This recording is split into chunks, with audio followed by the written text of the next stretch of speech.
Here comes the chapter 2 of the book You Can Win, written by Shiv Khera. And the name of the chapter here is Build a Positive Attitude, Reaching Your Destination.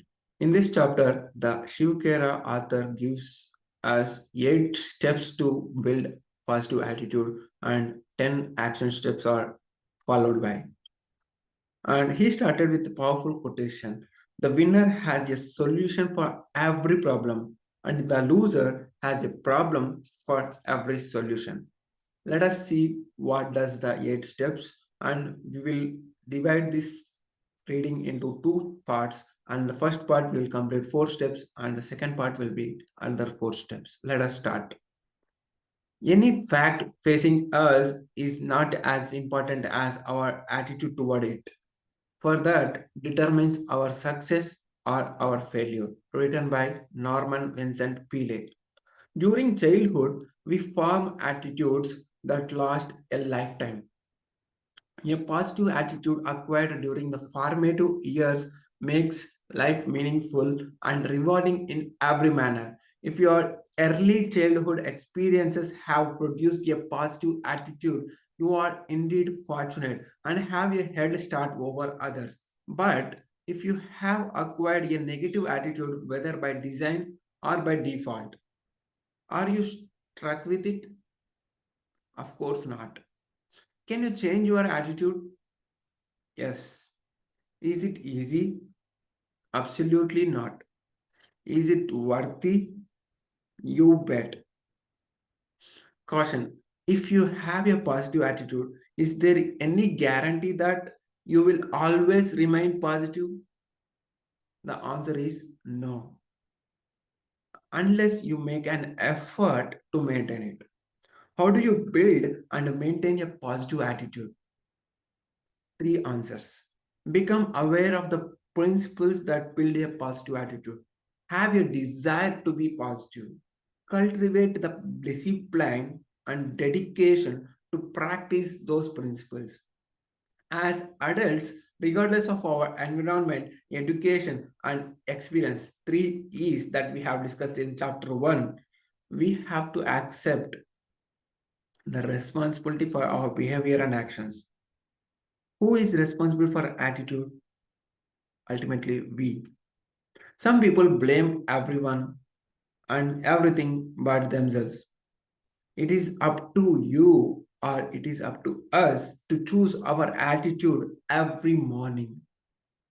You hear many self made success stories, but have you ever heard a self made failure story? You may have seen lots of people self made success, but have you ever heard self made failure story? Probably not. Failures with negative attitudes blame the whole world for their failures. Their parents, teachers, spouse, bosses, the stars, fate, luck, the economy, and the government. They will never accept responsibility. You have to get away from the past, dust yourself off, and get back into the mainstream. Put your dreams together and move forward. Thinking of the positive things that are true, honest, good will put you in a positive state of mind. Let us start 8 steps of attitude changing or transforming your negative attitude towards positive attitude. What are the 8 steps? If you want to build and maintain a positive attitude, you need to consciously practice the 8 steps. Step number 1, change focus, look for the positive. You need to become a seeker of good. You need to focus on the positive in your life. Start looking for what is right in a person or what is right in a situation instead of looking for what is wrong. Because of our conditioning, most of us are so attuned to finding fault and looking for what is wrong that we often forget to see what is positive or what is right. Look for the gold. Here comes the small story. Andrew Carnegie came to America from Scotland as a young boy. He started out by doing odd jobs and ended up as one of the largest steel manufacturers in the United States. At one time, he had 43 millionaires working for him. $1 million is a lot of money today, but in the 1920s, it was worth much more. Someone asked Mr. Carnegie how he dealt with people. Andrew Carnegie replied, dealing with people is a lot like digging for gold. When you go for digging for an ounce of gold, you have to move tons of dirt before you get an ounce of gold. Means if you want to get a gold, you need to dig dirty. But when you go digging, you don't go looking for dirt. You go looking for gold. Means the intention should be for getting the gold, or the intention should not be removing the dirt. Andrew Carnegie's reply has a very important message. Though sometimes it may be apparent there is something positive in every person and every situation, we have to dig deep to look for the positive. Andrew Carnegie's message is very clear. Become a gold digger. Become a gold digger. Change focus. Look for the positive. What is your focus? Search for the gold. If you are looking for what is wrong with the people or what is wrong with the things, you will find many faults. What we are looking for, gold or dirt? What you are looking for, gold or dirt? Even in paradise, fault finders will find faults. Most people find what they are looking for. Some people will always look for the negative. There was a hunter. Let us see the small story. Here, there was a hunter who brought an amazing bird dog. This one of a kind dog could walk on water, like a bath walking on water, dog also walking on water. The hunter was looking forward to showing off his new acquisition to his friends. He invited a friend to go duck hunting. After some time, they shot a few ducks and the man ordered his dog to fetch the birds. All day long, the dog ran on water to retrieve the birds. The owner was expecting his friend to comment or compliment him about his amazing dog, but never got one. As they were returning home, he asked his friend if he had noticed anything unusual about his dog. The friend replied, "Yes, in fact, I did notice something unusual. Your dog cannot swim." That was the thinking of his friend. What is the message of the above story? Some people fail to see the positive in spite of it is being obvious. Some people always look at the negative side. Who is a pessimist? Pessimists are mourners, groaners, and permanent complainers. Pessimists are unhappy when they have no troubles to speak of. Pessimists feel bad when they feel good. For fear, they will feel worse when they feel better. Pessimists always turn out the lights to see how dark it is. Pessimists cannot enjoy their health today because they think they may be sick tomorrow. Pessimists not only expect the worst but make the worst of whatever happens. Pessimists don't see the donut, they only see the hole. Pessimists forget their blessings and count their troubles. Pessimists know that hard work never hurts anyone, but believe, why take a chance? Caution.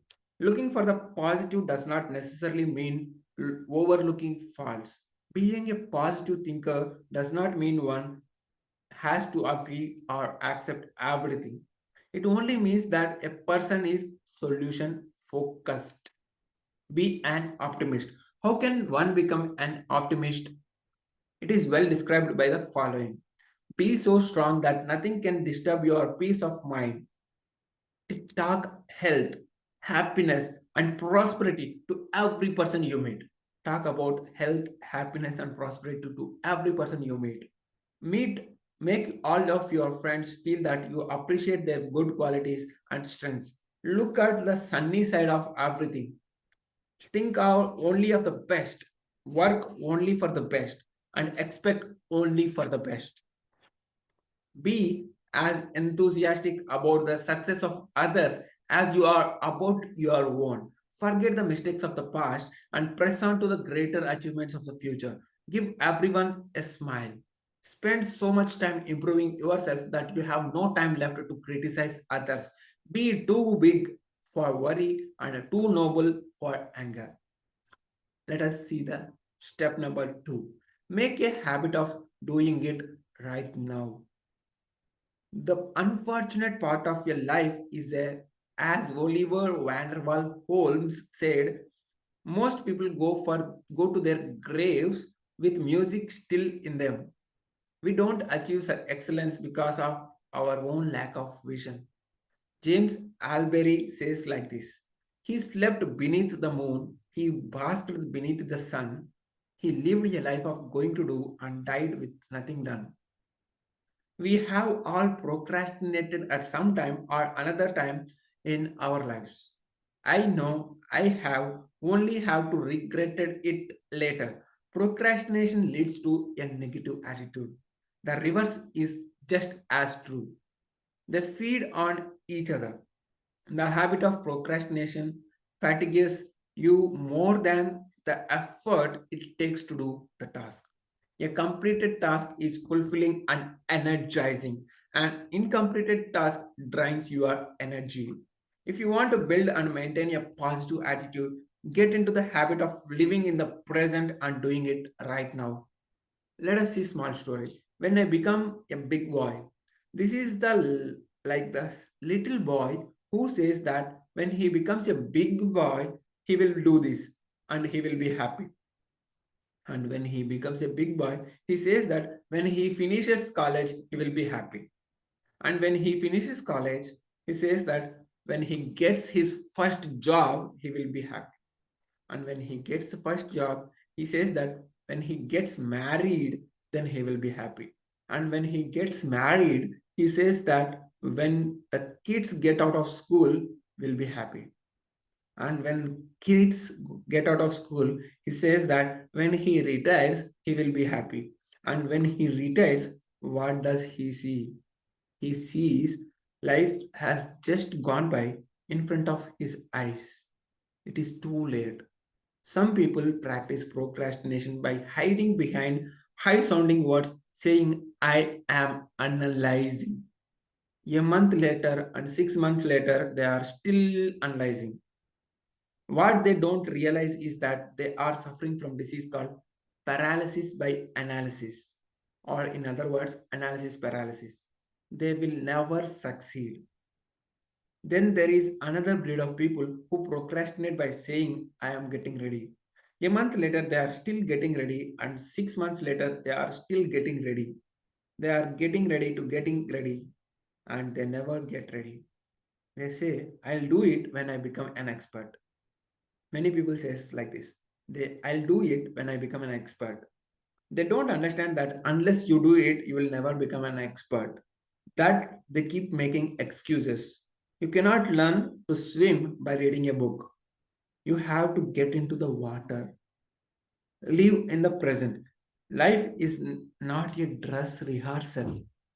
I don't care what philosophy you believe in. We have got only one shot at this game called life. The stakes are too high to waste life. The stakes are our future generations. Unlike the game of football, where we can replace players, in the game of life, we have to play our own game.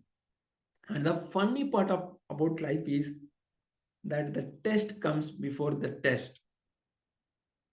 Test comes before the text. And experience is the name we give to our mistakes. This life is a one-way street. There is no rewind button. What time is it and where are we? The answer is the time which is right now. And we are here. Let us make the best of now and utilize the present to be the fullest. The message is not that we don't need to plan for the future. The message is that we do need to plan for the future. If we utilize our present to its fullest, we are sowing the seeds for a better future. If you want to build a positive attitude, learn the phrase do it now. TIN.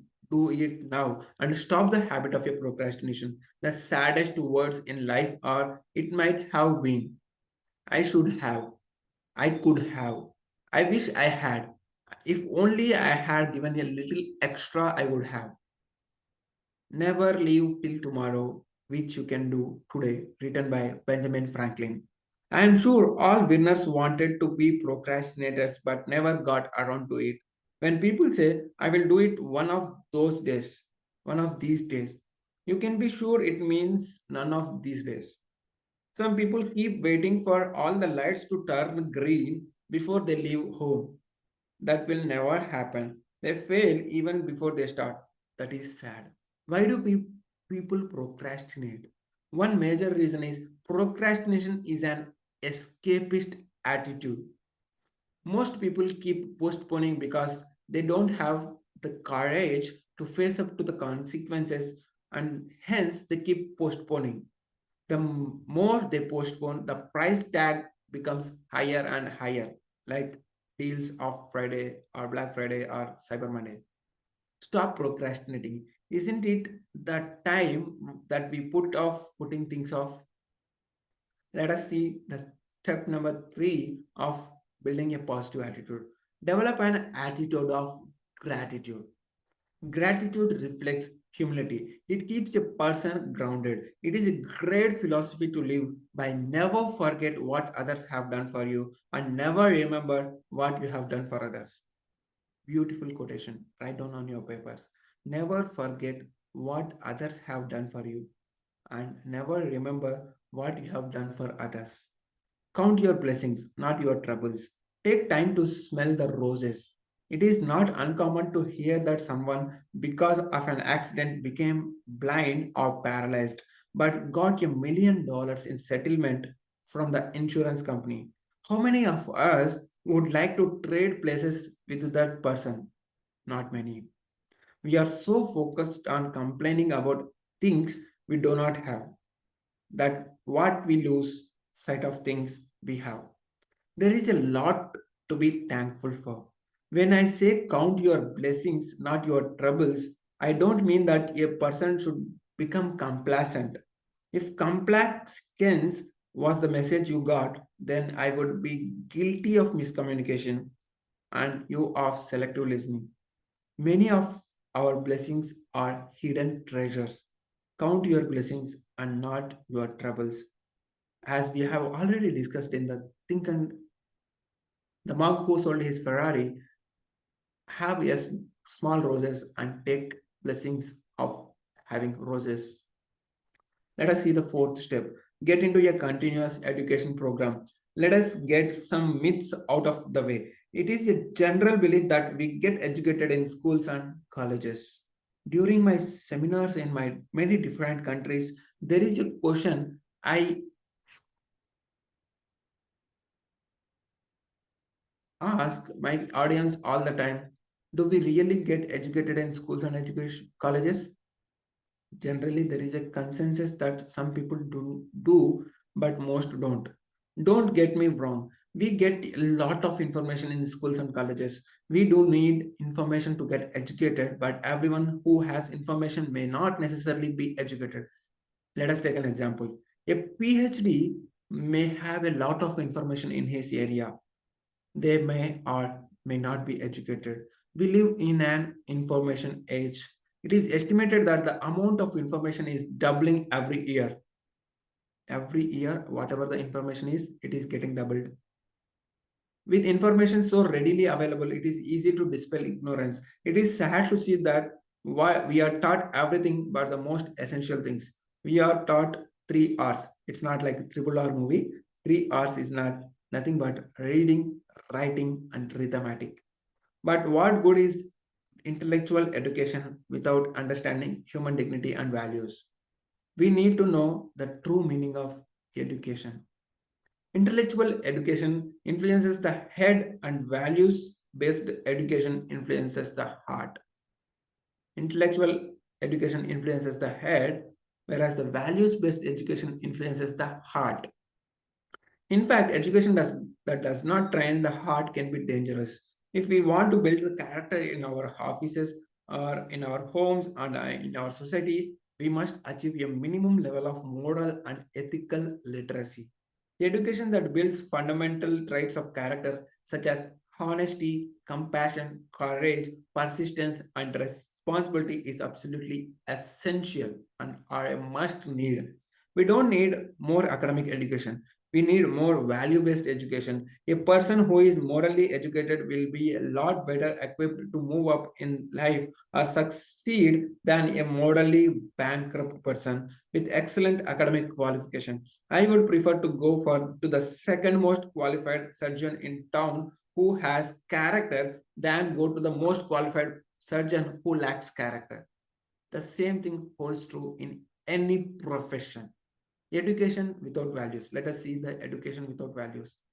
Steve Muller, a president from the Johns Hopkins University, says like this: universities are turning out highly skilled barbarians because we don't provide a framework of values to young people who more and more are searching for it.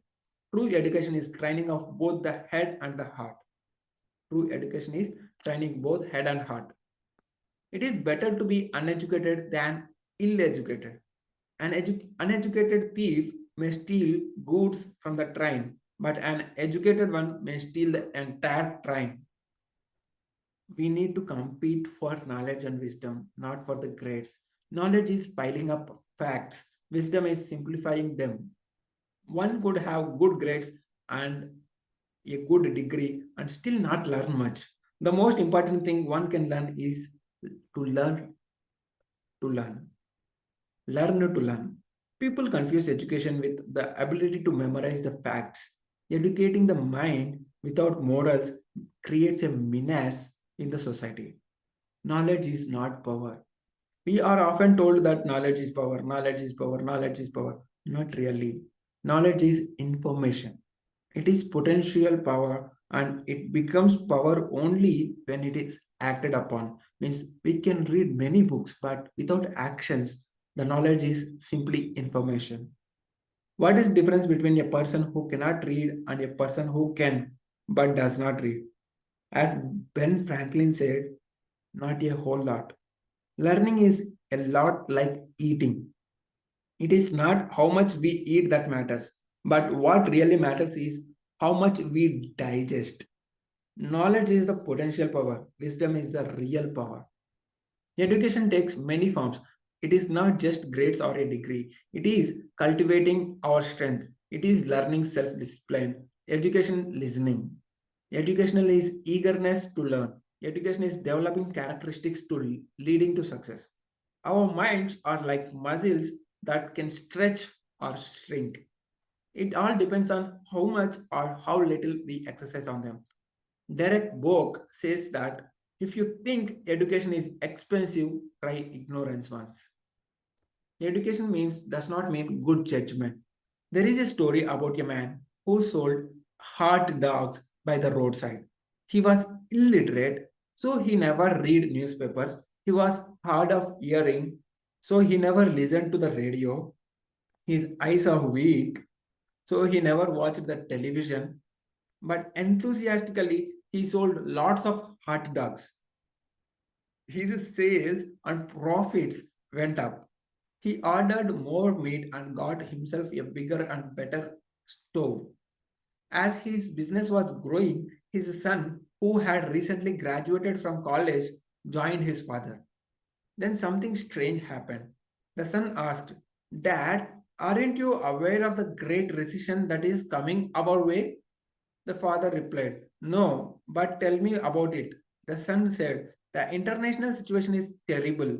The domestic situation is even worse. We should be prepared for the coming bad times. The man thought that since his son had been to college, read the newspapers, and listen to the radio, he ought to know that his advice should not be taken lightly. So the next day, the father cut down his order for the meat and buns, took down the sign and was no longer as enthusiastic. Very soon, fewer and fewer people bothered to stop at his hot dog stand, and his sales started coming down rapidly. The father said to his son, "Son, you were right. We are in the middle of a recession. I am glad you warned me ahead of time." What morals can we take away from this above story? The above story forces us to distinguish between being intelligent versus being prudent. What is intelligence? Intelligence is the ability to be a quick learner. Somebody could be highly intelligent but may have poor judgment. Optimism and pessimism are both expectations, either positive or negative. Many times, positive or negative expectations subconsciously turn out to be self fulfilling prophecies. Choose your advisors carefully, but use your own judgment. The tragedy is that there are many walking encyclopedias for living failures. A person can and a person will be successful with or without formal education if they have 6 C's. Let us see what are the 6 C's. First C is character. Second C is commitment. Third C is conviction. Fourth C is courtesy. Fifth C is courage. Sixth C is competence. What is the difference between skill and competence? Skill is an ability. Competence is the ability along with the willingness and the desire to apply what is learned. Desire is the attitude that makes a skillful person competent. There are many skillful persons who are totally incompetent. They lack the desire and fail to translate theoretical knowledge into the practical applications. Ability without the right attitude is wasted. Winston Churchill says like this: the first duty of a university is to teach wisdom, not trade, character, not technicalities. What does it mean to be educated? Just like a passport is a prerequisite to travel the world, similarly, a good education is a prerequisite to lead a meaningful life confidently. Whom then do I call educated? The following is the definition of the education given by Socrates approximately 2000 years ago. First, those who manage well the circumstances which they encounter day by day, and those who can judge situations appropriately as they arise and rarely miss the suitable course of action. Second step, those who are honorable in their dealings with all men, bearing easily what is unpleasant or offensive in others, and being as reasonable with their associates as is humanly possible. Furthermore, those who hold their pleasures always under control and are not unduly overcome by their misfortunes, bearing up under them bravely and in a manner worthy of our common nature. Most important of all, those who are not spoiled by their successes, who do not desert their true selves, but hold their ground steadfastly as wise and sober minded men, rejoicing no more in the good things that have come to them through chance than in those which through their own nature and intelligence are since their birth. Those who have a character which is in accord not with one of these things but with all of them, these are educated, possessed of all the virtues. This is the written by Socrates, who gives the qualities of the educated person. The above definition is as valid today as it was 2000 years ago. In a nutshell, educated persons are those who choose wisely and courageously under any circumstances. If they choose between the wisdom over foolishness, if they choose good over bad, if they choose virtue over vulgarities, if they choose regardless of the academic degrees they have, they are educated. Educated people recognize their limitations but focus on their strengths. What is a broad-based education? Let us see what is a broad-based education, like a broadband. Some animals in a forest decided to start a school. The students included a bird, a squirrel, a fish, a dog, a rabbit, and a mentally retarded eel. A board was formed to determine the curriculum, and it was decided that Flying, tree climbing, swimming, and burrowing would give a broad based education. All animals were required to take all subjects.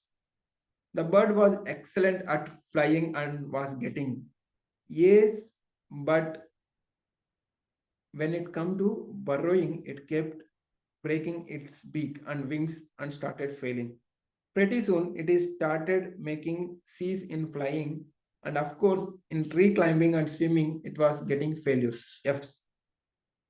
The squirrel was great at tree climbing but was failing in swimming. The fish was the best swimmer but could not get out of water and thus got F's in everything else, failures in everything else. The dog did not join the school, stopped paying taxes, and kept fighting with the administration to include barking as part of the curriculum.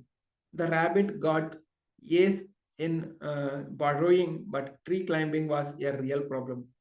It kept falling and landing onto its head, suffered brain damage, and soon could not even burrow properly and got C grade in that too. The mentally retarded Eve, who did everything half as well but became the valedictorian of the class. The board was happy because everybody was getting a broad based education. A true broad based education prepares students for life without losing their areas of specialization and competence. We all are gifted with some strengths. Let us see what are the strengths. The small size of the hummingbird, weighing only a tenth of an ounce, give its flexibility to perform complicated maneuvers such as beating its wings 75 times a second. This enables the hummingbird to drink nectar from flowers while hovering, but it cannot soar, glide, or hop. The ostrich at 300 pounds is the largest bird but it cannot fly. However, its legs are so strong that it can run up to 50 miles per hour, taking strides of 12 to 15 feet. Ignorance. Being ignorant is not so much as a shame as being unwilling to learn to do things the right way, said by Benjamin Franklin. The illusion of knowledge is not education, but ignorance is the illusion. Foolish people can have a strange kind of confidence which comes only with the ignorance. There is nothing wrong with ignorance, but making a career out of it is a stupidity. Some people accumulate ignorance and then confuse it with education. Ignorance is not bliss, it is misery, tragedy, poverty, and sickness. If ignorance is bliss, why aren't more people happy? If a little knowledge is dangerous, so is a lot of ignorance, which leads to pettiness, fear, dogmatism, egotism, and prejudice. Wisdom is nothing more than dispelling ignorance. Schools are a fountain of knowledge. Some students come to drink, some to sip, and others just to gargle. Common sense. We are born with five senses: touch, taste, sight, smell, and hearing. But successful have a sixth sense, which is nothing but common sense. Common sense is the ability to see the things as they are and do them as they ought to be done. The application of education and knowledge without common sense is meaningless. Common sense may not necessarily come as the result of education. The best education without common sense is worthless. An abundance of common sense is called wisdom. What is continuous education? It is sharpening your axe. John, a woodcutter, worked for a company for 5 years but never got a rise or salary hike. The company hired Bill, and within 2 years, he got a rise. This caused resentment. John went to his boss and asked, I have been here 5 years and never got a rise. And Bill, within 2 years, got a rise. How come? The boss said, we are a result oriented company and would be happy to give you a rise if your output went up. John went back, started hitting harder and putting in more time, but he still was not able to cut more trees. John thought to himself, let me go find out from Bill how his output went up. Maybe he knows something more than I do. Upon asking, Bill answered, after cutting every tree, I take a break for 2 minutes and sharpen my axe. When was the last time you sharpened your axe? Asked by Bill. John said, Oh, 5 years ago. When was the last time you sharpened your axe? Past glory and education don't count for much. We have to continuously sharpen the axe. There is another dimension to the above story. John's boss said, You really don't have 5 years experience. What you think as 5 years experience is really only 1 year's experience repeated 5 times over. Feed your mind.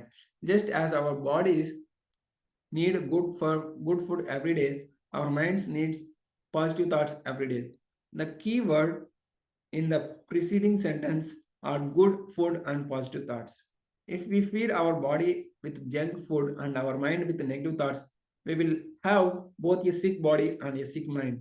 We need to feed our minds with pure and positive thoughts to stay on track. Similarly, positive thinkers regularly build a reserve of positive attitude by constantly feeding their minds on pure, powerful, and positive thoughts on a daily basis. Positive thinkers are not fools and they are not going through life with blinders. They are winners who recognize their limitations but focus on their strengths. Losers, on the other hand, recognize their strengths but focus on their weaknesses.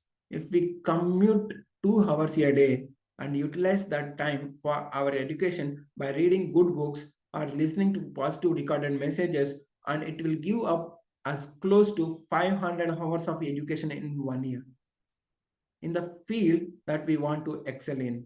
That is equivalent to receiving a postgraduate education. Let us see the 4 steps that we have discussed till now as a summary. Step number 1 is change focus and look for the positive. Let us see the step number 2, make a habit of doing it right now. Change focus and start for looking for positive. Second step is making a habit of doing it right now. And third step, develop an attitude of gratitude. Fourth step, get into a continuous education program. Thank you so much. See you in another 4 steps in the second part. Until then, stay connected, keep progressing.